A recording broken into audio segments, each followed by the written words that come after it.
মিডিয়ার জাহান্নামের জগৎকে ছেড়ে দিয়ে শিশু শিল্পী সিমরিন লুবাবা সে পুরো কোরআনকে খতম দিয়ে বলেছে, এখন থেকে আমার এই মুখ বা ফেস আমি কখনোই আর মানুষের সামনে নিয়ে আসব না। আমার এই পুরো শরীরটাই এখন আমি হিজাব এবং বোরকা দিয়ে ঢেকে রাখবো। সুবহানাল্লাহ বিহামদি। আমরা আমাদের এই ছোট্ট বোনের জন্য আল্লাহর কাছে দোয়া করি যেন পরিপূর্ণভাবে ইসলাম মানার জন্য আল্লাহ তাআলা তাকে সহজ করে দেয়। দেখেন, এই যে মানুষের হঠাৎ পরিবর্তন আসে, এটা কোরআনের একটা ভাষা আছে। আল্লাহ বলছে, ইন্নাকা লা তাহদি মান আহবাবতা ওয়ালাকিন্নাল্লাহা ইয়াহদি মান ইয়াশা।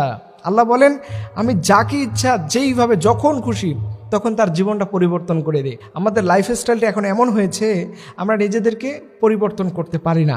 দেখেন, আমাদের অনেকের ছোট ছোট মেয়েরা আছে, মায়েরা আছে, বোনরা আছে, তারা হিজাব না মেনে জীবনযাপন করে, পর্দা করতে চায় না, আল্লাহর বিধিবিধানকে মানতে চায় না।